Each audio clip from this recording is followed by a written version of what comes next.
Hey Warpugs, so Nick said I should check out SCP-2480 as done by the Exploring series. This is called the Unfinished Ritual. And Nick says, okay, I think you should check this one out. It's a good one. And apparently a lot of you agree. This is the most requested video out of the entire SCP lineup right now on the Discord. Now, this one has been sitting for a little while because, quite simply, I've always had other things that haven't cropped up. But today we're getting into it. So, I'm not even going to go much, I love the way the Exploring series explains stuff. This is the first video I've watched of his since the Ouroboros cycle. I live streamed that. Three separate live streams, all 5 parts. Data dump, okay? Massive data dump. It was a lot. And apparently there was even more in the story that he just simply couldn't get to because of time constraints. That's how extensive that proposal was by DJ Cactus. So, we're going to be getting into an unfinished ritual. Let's just jump right into it, guys. I hope you enjoy. Hit the subscribe button if you haven't already. Let's go. SCP-2480, an unfinished ritual. A strange coastal Is that somebody having a blood eagle upside down? That's not a good day. town in Massachusetts, filled with odd locals that keep to themselves, and the site of a religious organization that consorts with inhuman entities. This is the setting for H.P. Lovecraft's story, The Shadow over Innsmouth, but also the setting of SCP-2480. The Lovecraftian influences and similarities don't end there, as we'll see. But 2480 also stands on its own 2 feet within the SCP universe by blending in elements of sarcasm. If you haven't already viewed my video on sarcasm, I highly recommend doing so first before continuing. This is a story in which neither the GOC nor the SCP Foundation come off as incredibly competent, and develops into a much bigger problem than at first glance. The first line of the description reads that SCP-2480 is speculated to be a dimensional anomaly in a coastal Massachusetts town, meaning that the Foundation still hasn't confirmed if that's the truth or not. There's a crossed-out section in which they blame the inept and heavy-handed Global Occult Coalition for creating the anomaly when they interrupted a ritual in 1952, which had an unknown purpose. This would seem to be no longer believed by the Foundation, but we'll have to keep reading to find out what exactly is going on. Let's go. They do know, however, that the anomaly is centered around a mansion in the town, known as Bodefell Manor, the previous home of a millionaire industrialist with an interest in the occult, named Cornelius P. Bodefell III, who coincidentally, or not so coincidentally, died in 1952. Okay. A footnote tells us that Bodefell was also known as Karcist Sulkisk, revealing that sarcasm was likely a key component of that ritual.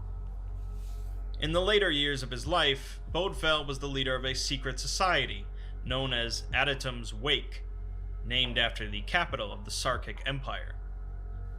The Foundation looked into Adytum's Wake in 1932, but dismissed it as another decadent upper-class social club. Strike one for the Foundation.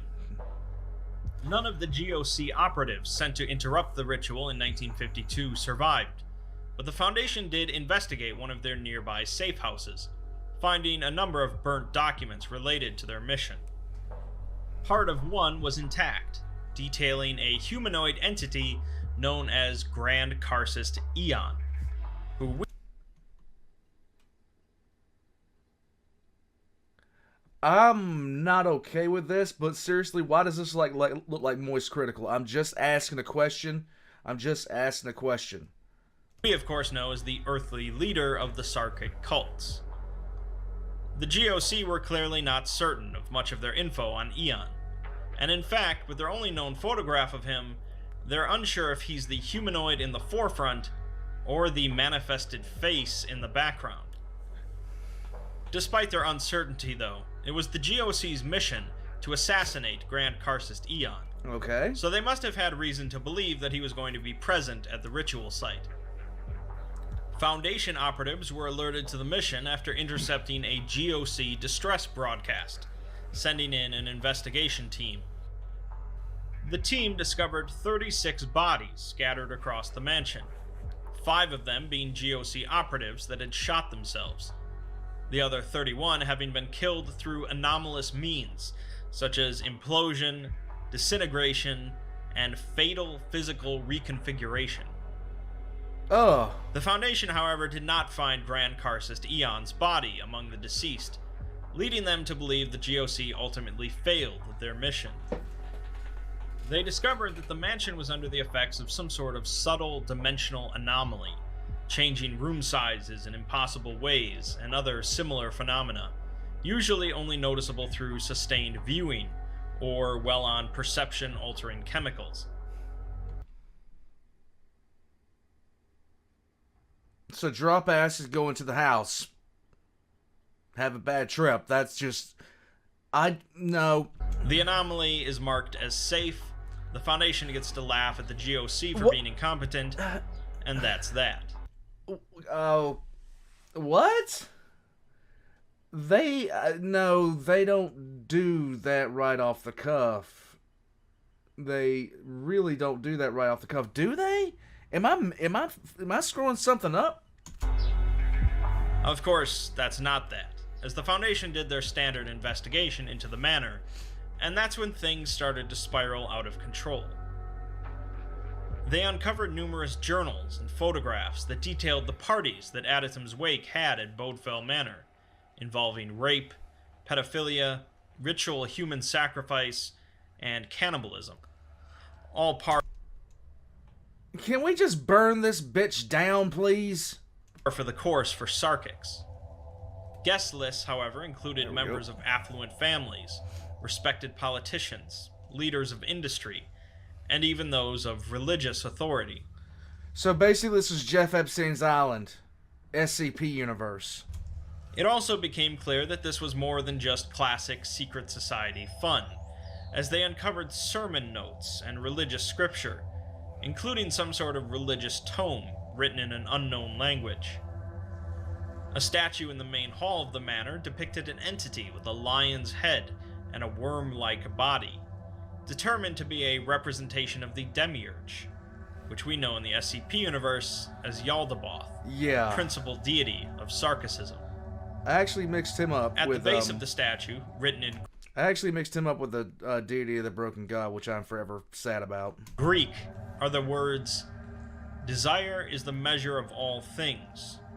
Be unbound from moral tethers. Do as you will, to whom you will." This is a common proverb among Neo-Sarkics, as the will to power is the primary driving force of man, and the key to achieving godhood, according to them. Yeah, no. Things were quiet for a number of years after this initial investigation, with a small Foundation facility set up nearby to monitor Bodefell Manor in the town. Biannual reports were sent every year for decades, all of which reported no changes of any kind on the dimensional anomaly. In 1988, however, the head of the facility at the time, Simon Oswalt, failed to send a report on time. At first, the Foundation just assumed it was some sort of bureaucratic error, probably not a big deal. But after attempting to contact the site and receiving no response, 2 agents were sent to personally investigate. Okay. In classic horror fashion, they were never heard from again. Of course. Since something was almost certainly wrong, Mobile Task Force Epsilon 6, Village Idiots, was sent in to re-establish contact. They integrated themselves into the town as new residents and tourists, and were provided a log of their encounters. 6 days after arrival, an agent writes that he detects a certain wrongness in the town, something he can't quite put his finger on. Uh-huh. He saw a man mowing his lawn at midnight, and a man at the fish market that simply stared at him without blinking. He also mentions a subtle, pungent smell, of neither fish nor the sea. 11 days in, another agent complains about the hotel he's staying in, writing that people run about all hours of the night. The night before, he looked out the peephole from his room and saw a face, and the person immediately began to slam their head against the door over and over. And you call this a subtle wrongness? This isn't a subtle wrongness. This is all the way messed up, okay? Like, you're in a small town. Things like this should not be happening here. 16 days in, an agent writes that they know their target is Bodefell Manor, but for some reason, Command is not letting them go in. A drunk man approached her and asked if she was a Fed. After lying and saying yes, the man began talking about monsters in the fog who screamed their secrets, and it's been like this for over 40 years. They apparently found him dead the next day, with the locals claiming he drowned. The agent isn't convinced. 20 days in, another agent remarks that the town possesses a rather miserable appearance, covered in fog and always raining, with even the trees looking sad. The majority of locals keep to themselves, rarely smile, and look tired and sickly. The agent came across a group of kids in the street, gathered around something, who scattered once he approached. He discovered that the children had been taking bites out of a partially flayed, dead dog.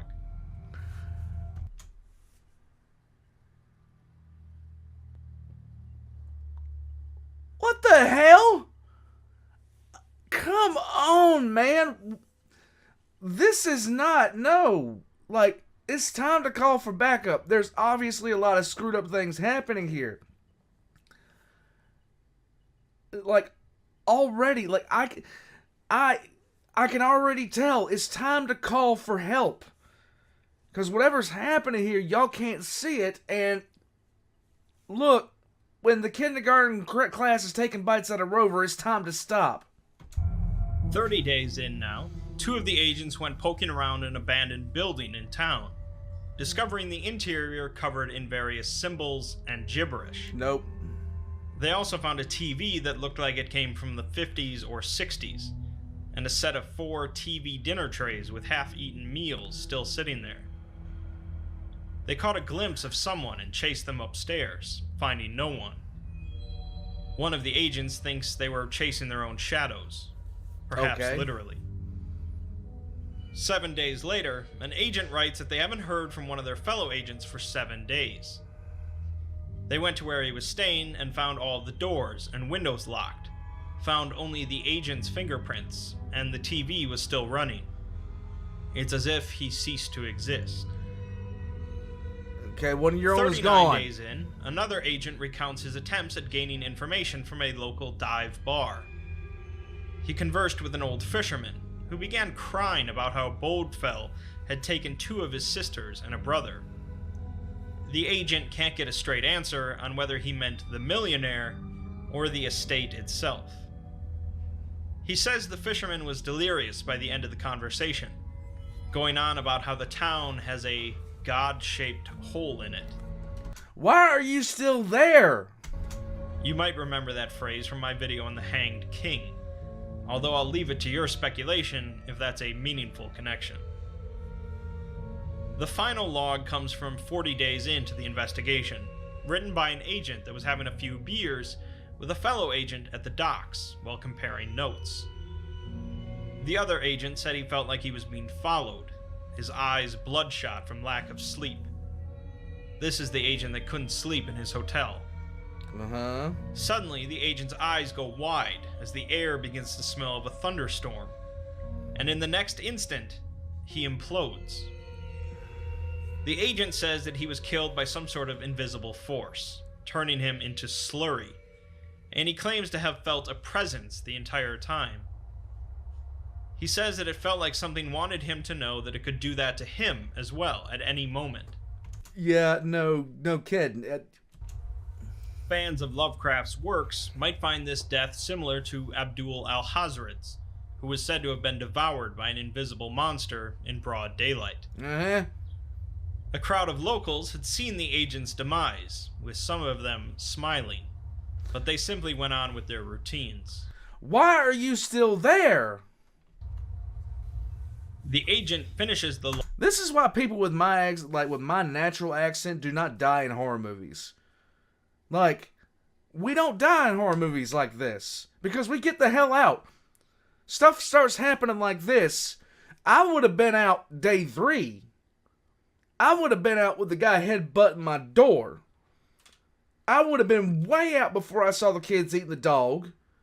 I'd have been way out. It's like, no. Hell no. Hell no. 100% no. I don't care if we just bought a house. Look, and the dude's just going to sit there and continue eating his sandwich, drinking his beer with the blood of his buddy on him, and all the townies smile at him because his friend just blew up. I'm sorry, what? No, run, get up, go, bye. Log by wishing that they could just raise this place and be done with it. Yes, napalm it. Let's go. We're then given a series of logs from a doctor that has been studying SCP-2480 in the surrounding town, named Dr. Calixto Narvaez.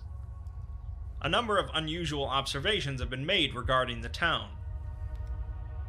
It seems that the locals excessively procreate, with the average household having 12 children. What the and fuck? 80% of these children lack birth certificates or social security numbers. The doctor suspects religious reasoning for this. The kids aren't alright, man. The kids are not alright. Many residents also appear to have difficulty with memory retention, mental fatigue, and subtle hallucinations. Subtle hallucinations like your friend blowing up next to you? I don't think that's a hallucination. I think that's all wrong. Use of hallucinogens among the townfolk is non-existent, though, although they consume 200% more alcohol than the statewide average. I'd figure. Another record they set in Massachusetts is the number of disappearances, the highest in the state, although this has been blamed on the dense forests and marshlands around the town by law enforcement agencies. Really? Both local residents and transients are involved in disappearances, reported and unreported. There are also many suspicious deaths within the town, with anomalous causes, although this is inexplicably dismissed by law enforcement. I'm not surprised. A woman was found with her body structurally inverted, and police concluded that this was self-inflicted.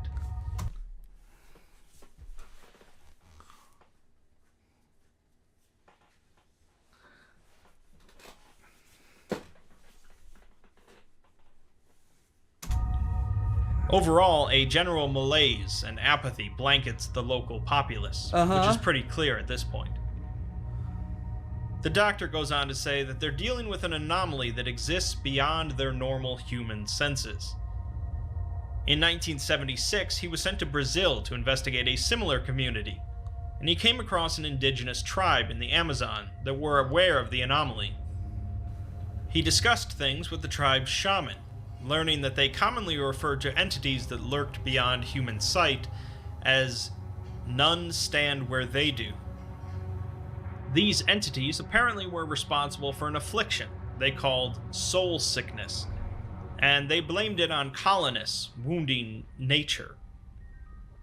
The shaman gave the doctor a plant-based concoction that contained the chemical N,N-dimethyltryptamine, DMT. Yep. A powerful... Where's Joe Rogan when you need him? Psychedelic drug. The doctor experienced the world as they saw it, but dismissed it as a hallucination. He goes on to say, though, that DMT can enhance one's perception, allowing one to perceive reality for what it really is. Dr. Joe Rogan in the house. He requested access to DMT to further investigate SCP-2480, which is approved. To go back to Lovecraft, this is essentially the plot of From Beyond, with a drug instead of a device.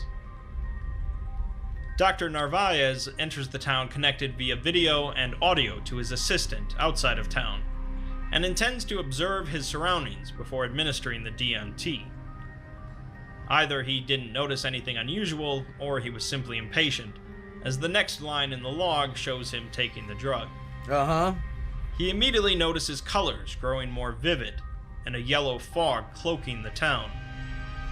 He also now notices a number of robed figures walking through the town, their outfits seemingly stitched together from leathers and hides, although he can't see their faces, and feels instinctively that he should not look upon them. Okay. The locals also don't make eye contact with these figures, but they do move to avoid them. The doctor's assistant, who can only see normal reality through the video feed, notes that the buildings in the town look normal to him, but the doctor remarks that they appear to be in a state of ruin, covered in a pulsating, fleshy material. He also sees a black fluid with an amber sheen flowing through a drainage system, as well as a black ziggurat in the center of town where the church should be, but his assistant can't see either. A number of the robed entities prostrate themselves in front of the ziggurat. Okay. And the doctor also sees an abnormally tall one, holding several odd creatures by a leash that resembles intestines. The creatures move about with a frenzied pace, showing pale but muscular flesh, and rows of needle-like teeth in their mouths. The assistant says he sees a teacher with young students. What in the absolute mothering of fuck is this?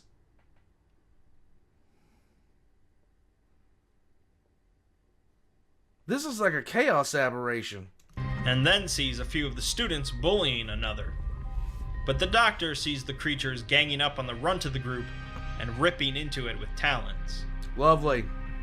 The doctor also looks and sees tall spires composed of some sort of organic material towering over the town. Great. But he still must acquire proof that this hidden world is real and not just a hallucination. He returns to where he's... You really need more proof than what you've already gotten? I would have done napalm this place. Saw the black fluid and fills a bottle with it as the effects of the DMT wear off. The bottle appears to be empty, but he can feel the weight of the liquid inside of it. He ends his first log by remarking that he also recalls seeing black banners with a yellow spiral-like symbol on them. Nope. Feeling as if he's seen it before, but not sure where. After being removed from the town, the liquid became visible, just as the doctor saw it, and after initial analysis, seems to be a semi-gelatinous substance containing structures resembling mitochondria, with high levels of unidentified fatty acids. Basically, the Foundation has no idea what this goop is. Great. The doctor goes back for further investigation, alongside 2 members of the MTF. They re-enter the house that was occupied by the agent that vanished, and the doctor takes some more DMT. He then perceives the house as it truly is, covered in blood and excrement, describing the experience as like what he imagines biting into a rotten tumor would feel like. Above the couch, he sees words written on the wall, reading, "He is dreaming war. Adatum will rise," alongside indecipherable symbols. As they search the cellar, the doctor sees a large spiral painted on a wall, and approaches it. As he does so, the wall disappears, leaving the spiral floating in the air, and he finds a staircase behind it. The assistant informs him that he walked into a wall, and the camera went black. But what really happened is the wall never existed in the first place. Just an illusion for human eyes. The agents close their eyes and walk through the wall to join the doctor, and the 3 descend the stairs. What? Why? They lose contact with the assistant. Their GPS signal goes out, and the walls are leaking a sap-like substance. The tunnel they're walking in branches out into many different directions, and after continuing down a branch for a few minutes, they come across a rotted wooden door. They walk through it, and emerge outside in a field on the other side of town. The same yellow fog blankets the area, and the doctor takes another dose of DMT. This doctor's tripping out, man. The remainder of the log is written after the fact, as it seems disaster struck at that point. Uh-huh. The doctor saw a silhouette of a massive humanoid, over 4 meters, or 13 feet in height, shambling out of the fog. It had pale, flabby flesh, a large tooth-filled mouth, 3 fingers on each hand, and no visible eyes, ears, or nostrils. Okay. Its teeth and hands were seemingly covered in blood. A footnote implies that this is just one of many similar entities, referred to now by MTFs as behemoths. The behemoth charges at the group, grabbing one of the agents with one hand, and disemboweling him with its teeth. The doctor and the remaining agent attempt to run through the fields back to the shed so they can re-enter the tunnels, and the doctor looks down at the ground to see that they're walking on what looks like diseased flesh instead of soil. With each step, the ground splinters and gushes like an infected, pus-filled wound. And suddenly, the agent is grabbed by some sort of red tendrils coming from the ground, an entity now referred to by MTFs as a snatcher. The snatcher pulls the agent into a small hole, crushing her bones in the process as she is forcibly dragged underground. Oh! The doctor runs without looking back and manages to escape.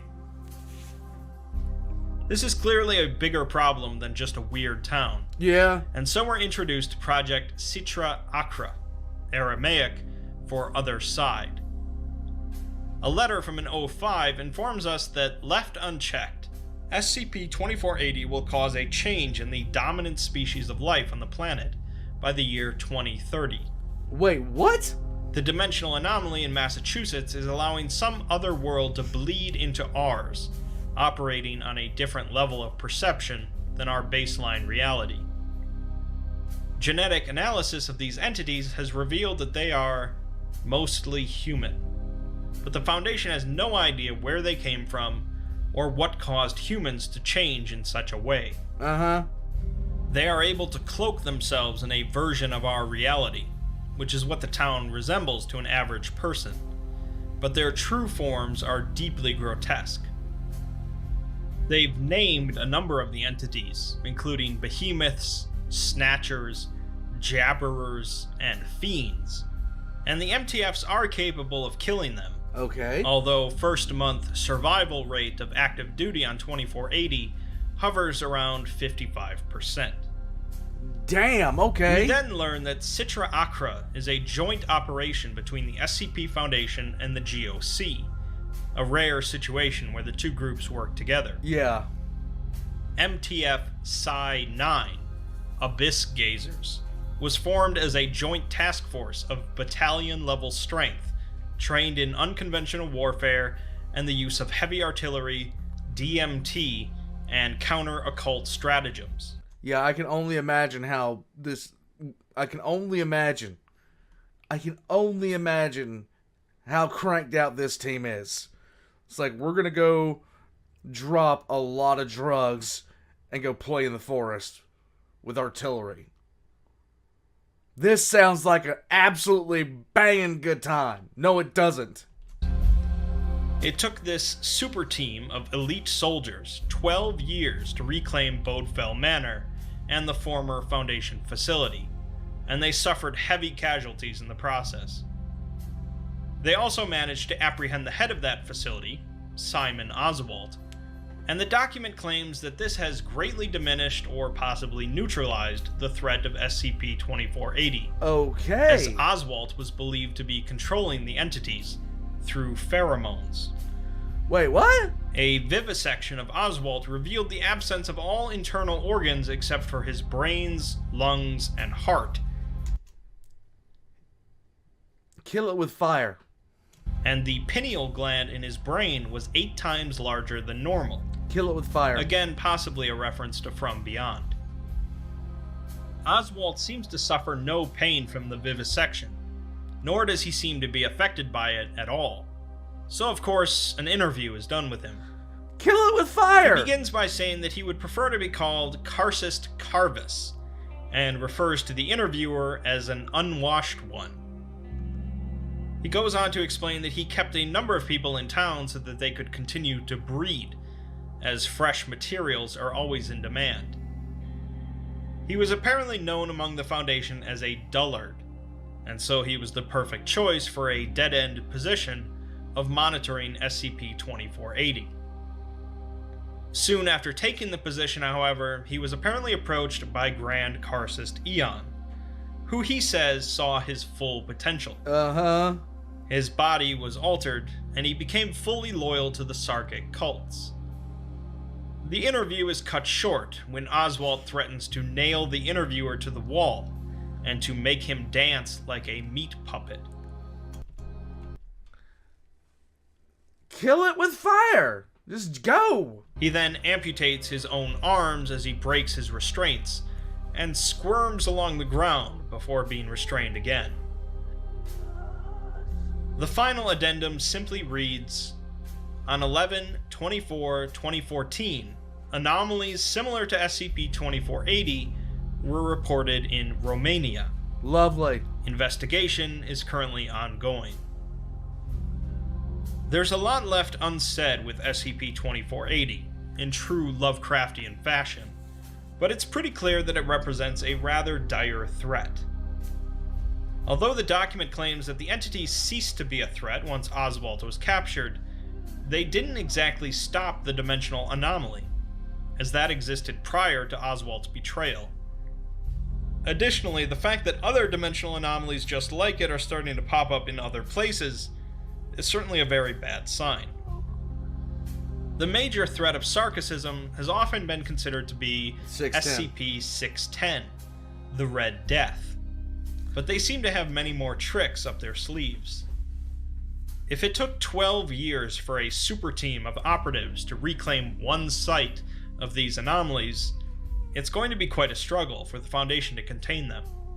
The story of Sarkicism is an ongoing one, and it remains to be seen whether there will ultimately be a grand conclusion, or it will simply continue in some form for the rest of time. Either way, SCP-2480 is a very interesting modern take on Lovecraftian horror, combined with the resources and capabilities of the SCP Foundation and the threats they face. Hey there, fellow explorers. Guys.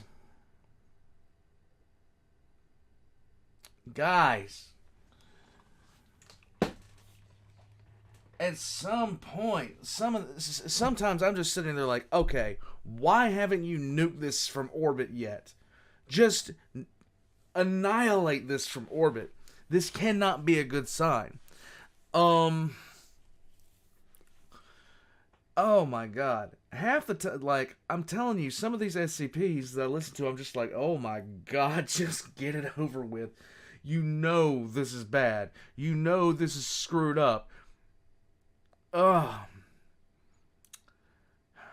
The more and more I listen to these things, especially ones like this, the more I'm convinced I'd be in the GOC, not the SCP Foundation. The more I'm convinced I would wind up in the GOC. Because the GOC just seems to be of the opinion that, hey, yeah, let's just blow it the fuck up and be done with it. The more I listen to these, like, initially, I was so tainted to the GOC because of the chair, because of the chair that they threw in a wood chipper that just wanted to help people out. But frankly, at this point, listening to this, it's like, at some point, it's like, look, you got to stop trying to investigate this. It's time to investigate how well these things cook with flamethrowers, okay? Like, just napalm the entire site. Just be done with it. The people are screwed. It's over. It's done. Like, for some reason, they are staying there. They're smiling while your friends are blowing up. This is definitely a sign that things have gone completely wrong. And it's time to hit the reset button and use what Mother Nature gave us. Napalm. Yes. My God. Guys, what, like, oh, this is just one of those SCPs. I'm just sitting there like, oh my God, just nuke it already. Just destroy this thing so we can all move on with our day and not have weird flesh creatures walking around. Like and subscribe if you guys haven't already. Go over and check out the Exploring series. Guys, you request a lot of stuff about the Exploring series, and I appreciate all of it, but sometimes I'm just sitting there looking at this like, will you just blow it up, please? I don't want... Nah. I know they have access to jets. I know they have access to high explosives. Just blow it up and be done, okay? There's nothing left to salvage out of this. The people are screwed. If you'd like to support the channel, leaving a like and a comment down below really help out. Guys, I'm going to head on from here. I'm going to shake my head. I would have been out of there. I'm sorry. I've got to go. Like, I don't care. My dog is sick. I just crapped my drawers. I'm leaving. I'm out of there. I don't care if I have to walk. I'm gone. Drag myself out of there with a busted ankle. I'm just not going to be there. Look. Oh, hey, ancient old man. You should see. Look, it has 2 heads. Nope. Oh, but it just devoured Agent Winters. Agent Winters is a dummy. He's still there. I done put in my recommendation. Bomb it from orbit. Be done. That's it for me. I will catch you guys next time. Why?